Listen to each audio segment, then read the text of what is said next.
자, 오늘의 시사평론 대한민국의 시사 레이더 리엘 파트너스의 이승기 변호사와 함께합니다. 자, 이승기 변호사님 안녕하세요. 예, 안녕하세요. 예. 자, 오늘 첫 번째 이슈부터 전해주시죠. 예, 오늘 이슈는 법무부 형제자매 유류분 상속 폐지 취지입니다.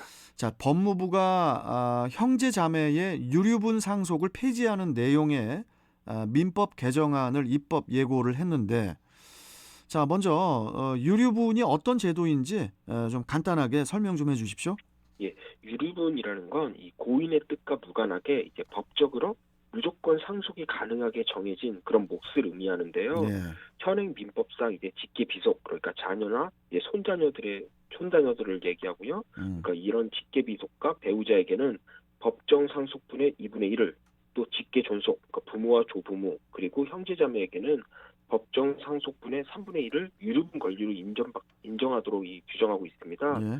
예를 들어 고인이 생전에 자신을 이제 헌신적으로 돌본 자녀에게 재산 전부를 유언으로 남겼다고 가정을 해보면, 네. 그런데 이제는 평생 연락을 끊고 산 이제 원수 같은 자식이 갑자기 나타나 내 몫을 달라라고 주장했다라고 하면 이제 법정 상속분의 2분의 1은 이제 법적으로 무조건 보장을 해주는 거죠. 아, 이게 바로 무조건요? 유류분입니다.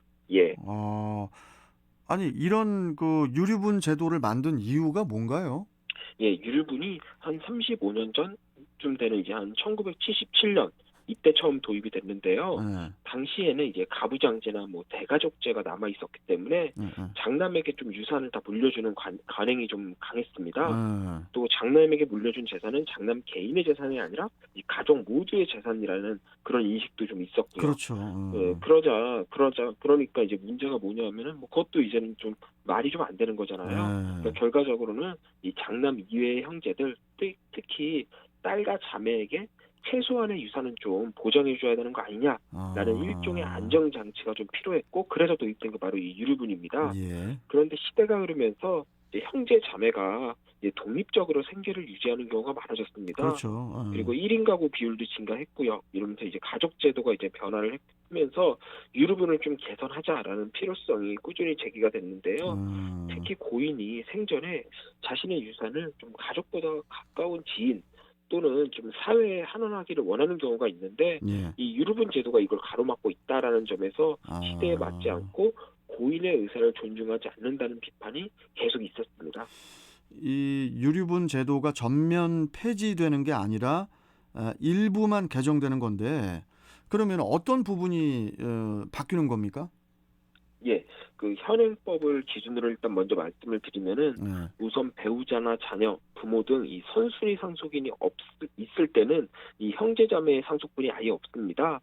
다만 방금 말씀드린 이 선순위 상속자, 그러니까 배우자, 자녀, 부모가 없는 상태에서 사망하게 되면은 이 다른 형제자매들이 동일한 비율로 이제 재산을 상속을 받게 되는데요. 그런데 여기서 고인이 생전에 자신의 재산을 특정 형제에게 몰아주는 그런 유언을 하게 되면, 이때 다른 형제들이 자신의 유류분을 주장해 자신이 받아야 할 이제 법적 상속분의 3분의 1을 가져갈 수가 있는 겁니다. 이게 현행법인데요. 예. 그런데 이번 개정안에서는 유류분 권리자에서 아예 형제자매를 삭제를 했습니다. 그럼 이 개정안대로라면 앞으로 형제자매의 경우에는 자신의 유류분 상속을 주장할 수가 없는 거죠. 예. 방금 말씀드린 사례에서 특정 형제에게 전 재산을 몰아주는 유언을 해도 다른 형제들이 이에 대해서 어떠한 권리도 주장할 수 없고, 그 특정 형제가 전 재산을 가져갈 수 있는 겁니다. 유류분 제도의 필요성에 공감은 하지만은 형제 자매들까지 인정을 하는 거는 이제 좀 과도한 측면이 있는 것 같기도 한데, 뭐 예전에야 형제 자매들이 출가를 해도 같은 동네에 살거나 뭐 아예 또 이제 함께 사는 경우가 많았지만은 지금은 아니잖아요. 예, 그 해외에서도 유류분 제도를 운영하고 있는 나라로는 뭐 일본, 독일, 프랑스, 뭐 스위스, 오스트리아 이 여러 나라가 있습니다. 근데 이 나라들 대부분도 이 형제 자매의 유류분까지 인정하지 않고 있습니다. 그러니까 뭐 저희까지만 인정하는 거죠. 뭐 부모나 자녀까지만 인정을 하는 거죠. 배우자하고. 근데 이번 개정안은 뭐 유언의 자유를 폭넓게 인정한다는 측면에서도 좀 의미가 있고요. 그렇네요. 세부적인 조례에 따라가는 거죠. 예. 자, 그리고 이번 또 개정안을 보면은 미혼의 독신자에게도 그 친양자 입양을 이렇게 예, 허용하는 내용도 포함이 되어 있는데, 이건 어떤 내용인가요? 예, 친양자 입양은 좀 일반 입양과 다릅니다. 음. 그 일반 입양과 달리 그 친생 부모와의 관계를 완전히 종료시키고 양부모의 성과 본을 따르는 건데요. 법적으로 아예 부모 자체가 바뀌어버리는 겁니다. 그리고 그렇군요. 그렇게 되면은 이 상속도 친생 부모한테는 받을 수가 없고요. 오로지 양부모로부터만 받을 수가 있는 겁니다. 그러겠죠. 예. 그에 반해 일반 입양은 그 친생 부모와의 관계가 유지되는 상황에서 양부모에게 이제 입양이 되는 거고요. 예. 그런데 현행 민법은 이 친양자 입양 조건을 보면은 3년 이상 혼인 중인 부부가 공동으로 입양할 것을 이렇게 규정하고 있습니다. 결국에는 이 독신자는 자녀를 키울 능력이나 의지가 있어도 친생자 입양이 아예 불가하게 돼 있는 거죠. 오직 일반 입양만 이제 가능한 건데요. 예. 하지만 중요한 건 사실 독신자냐 아니면 결혼한 부부냐 이게 아니거든요. 예. 누가 과연 이 아이의 부모로서 아이를 잘 키울 수 있는지 이게 핵심입니다. 그리고 또 최근 1인 가구가 대폭 증가하고 있고 또 비혼주의도 또 늘어나고 있고요. 예. 이런 상황에서 독신자에게 친양자 입양을 금지하는 건 어찌 보면 이 독신자 가족에 대한 이제 차별이 될 수 있다라는 거죠. 그렇다 보니 이번 개정안에서는 독신자에 대해서도 친양자 입양을 허용하자라는 이제 내용이 포함된 건데요. 예. 다만 친양자가 될 이 어린 아이, 자녀를 잘 양육을 해야 하니까 어느 정도 사회적 기반이 마련됐다고 보이는 25살 이상의 성인에 대해서만 이 친양자 입양이 가능하도록 이제 나이 제한을 좀 했습니다. 예. 그러니까 25세가 넘어야 되는 거죠. 그래야지 입양이 가능한 거고요. 다만 자녀 보호에 소홀하지 않도록 가정법원이 입양을 허가할 때 이제는 필수적으로 고려하는 요소가 있거든요. 이게 이제 양육 상황, 또 양육 능력입니다. 그러겠죠. 여기에다가 플러스로 앞으로는 양육 시간, 또 입양 후 양육 환경을 추가해서 또 충실하게 심사가 이루어질 수 있도록 이번에 또 개정안이 또 포함이 됐습니다. 그렇군요. 이전에 그 2008년이었죠. 그 방송인 홍석천 씨가 조카 2명을 입양한 적이 있었는데 그때도 이제 독신이라는 이유로 친양자 입양은 실패한 걸로 알고 있어요. 예, 그래서 이제 일반 입양을 했습니다. 당시 홍석천 씨가 그 친누나가 친권 문제로 법적 다툼이 생기자 이 조카들의 보호자가 되겠다고 나선 건데 이 미혼이라는 이유로 친양자 입양이 안 되고 이제 일반 입양만 한 건데요. 예. 하지만 이번 개정안이 통과되면 이제 홍 씨도 이제는 지금도 이제 아들 딸이지만은 이제는 정말 이제 완전히 이제 친생 부모와의 관계를 끊은 이제 친양자 입양이 가능해지는 겁니다. 그렇네요.